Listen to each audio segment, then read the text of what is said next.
মুহূর্তে আমি নতুন করে কোনো কিছু বলার জায়গায় নেই, কারণ 21শে জুলাই শহীদ তর্পণ তো হবে।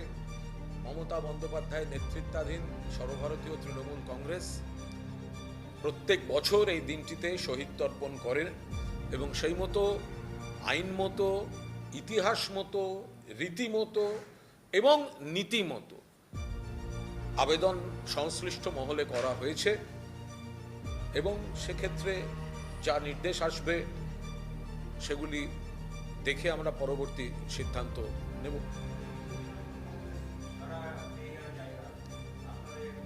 দেখুন, বিজেপির বি টিম যারা এইসব করছে পাচ্ছে, তো তাদেরকে দিয়ে যদি সরকার সাজিয়ে গুছিয়ে করিয়ে দেয় এরকম, দেখুন মানে বাঘছাল পড়ালে বেড়াল কখনো বাঘ হবে না।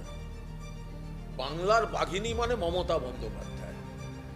আপনি বেড়ালের গায়ে কিছুদিনের জন্য সরকারি স্পন্সর সরকার কিনে বাঘছাল পরিয়ে দিতে পারে, কিন্তু সেই বেড়ালের মুখ থেকে কোনোদিন হালুম বেরোবে না, বেড়ালের মুখ থেকে মেয়াও বেরোবে।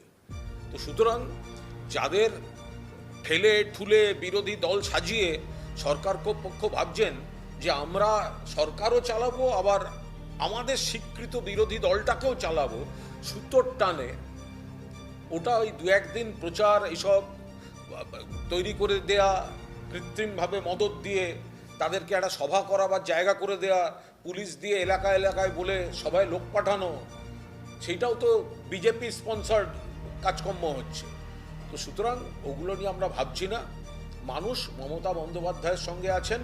মমতা বন্দ্যোপাধ্যায় 1993 সালের 21শে জুলাই no I card no vote slogan দিয়ে যে মহাকরণ অবরোধ ডাক দিয়েছিলেন এবং তার মূল দাবি ছিল, কারণ মুখ্য নির্বাচন অফিসার তিনি তখন মহাকরণে বসতেন, তো সেই জায়গায় 14 জনের মৃত্যু, মমতা বন্দ্যোপাধ্যায়কে হত্যার চেষ্টা, শতাধিক জখম, তারপর থেকে প্রত্যেক বছর এই দিনটি শহীদ তর্পণ পালিত হয়।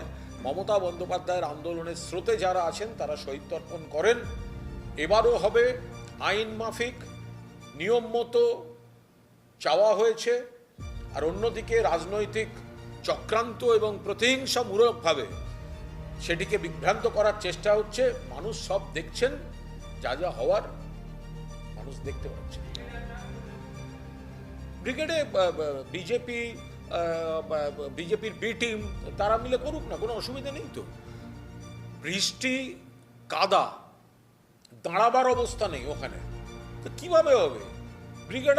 আমরা কেন, মানে আমরা নিশ্চিতভাবে শীতকাল হলে এই বিষয়টা আলোচনা করা যায়, বর্ষাকালে কিভাবে ব্রিগেডে সম্ভব? তো যারা বড় বড় কথা বলছেন তারা ব্রিগেডে করুন না।